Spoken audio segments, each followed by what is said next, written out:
judge asked Justice, say, okay, who should lead? Say Femi can lead, that they are working together. Marshall said no. He took exception to it and told the judge that if he's not going to lead the defense of justice, he wants to withdraw the bail application because he took his own name. The judge Justice Clark's court case has just taken a new turn entirely online, as many Nigerians are dragging Barrister Marshall. Reports had it that he withdrew the bail application because he wasn't granted to be the lead counsel. Guys, can you imagine this kind of thing? Is this professionalism, or is this ego, or is this some kind? Is it his right as a lawyer to do that? In this video, we'll be exposing many things that is involved in this case. Follow us through in this video, like this video, share this video, join in the conversation, and also subscribe to my channel. That is one of the ways you can support us. Guys, you're going to be watching this video from different angles and perspective of different persons, so that you understand where this is going into. Please stay with us on this. Now let's watch this video together. Marshall came to court, and the judge had her lordship Justice Abdul Malik said, who is the lead counsel, so that you can mention and then mention the other people who are appearing.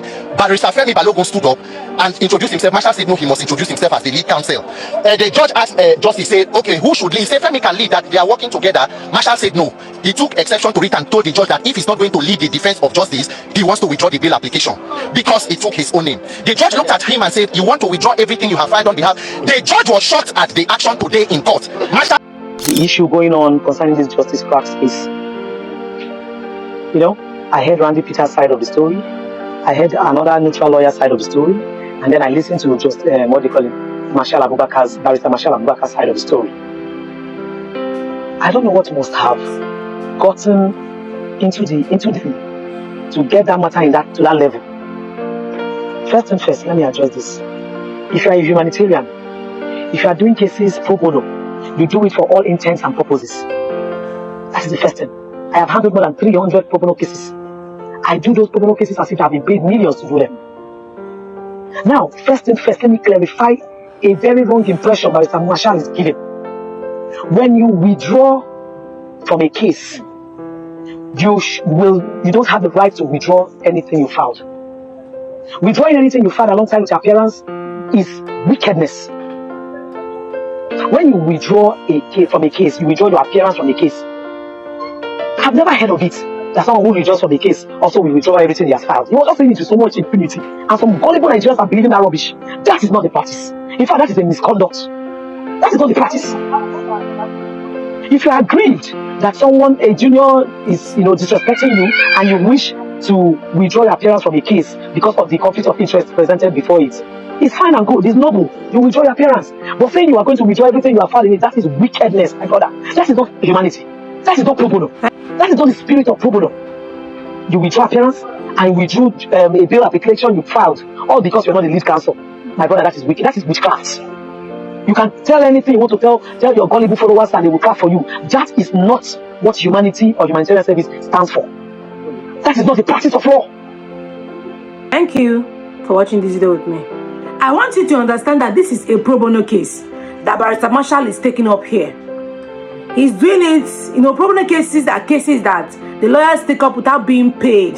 So it's a kind of act of humanitarian, or in a place of activism, or, trying to speak for public interest. But then, if you know that you are not going to handle this case, why involving yourself in the place? Like, what happened in the middle? Did you remove that humanitarian service or that humanitarian mind you had just over an little issue? Because what I see here is more of ego. Now, you can withdraw yourself from a case, but not withdrawing the bail application. Withdrawing the bail application is you being inhuman, is you being wicked, which is supposed not to be. So why are you placing yourself in the position of a humanitarian person or an activist? Meanwhile, something happens and then you forgot that is what you represent in this case. It makes no sense. You have heard the young lady, Awele Ideal, speak about this case. And she is a lawyer too. And she has been in practice for a very long time. She has explained everything that needed to know, that we needed to know about this case. And there's nothing more to it. But this is me telling you that when you are in for something, be in for something. When you're not in, please do not even bother involving yourself. Why complicating things? Sometimes we forget a lot of things. We carry our ego before. We just let our ego to control us, and we forget that this is who we are and this is what we represent. You see, ego has destroyed a lot of people. Ego has destroyed a lot of people. Put your ego in check as a human being. Be it a man, be it a woman. That is why many families and many homes fail. Because of ego. Maybe the woman is egoistic or the man is too egoistic. No one wants to bring down themselves and let it work out, or even accept a yes or a no. All they want is just to show that I'm a man, or to show that I'm a woman, or I'm in this position. It doesn't work that way. Life is not like that. Sometimes let that your ego to slide. Ego. Don't forget to subscribe, like this video, share this video, and join the conversation. What do you think about this case? Many persons are being emotional about it. Everybody talking from different sides of the man without understanding the main matter and the main thing on ground. Do not always jump on conclusion when you see one or two things. Try to understand the right thing that's supposed to be done before you judge. Anyways, this is my own part. Guys, let me know what you think about this video.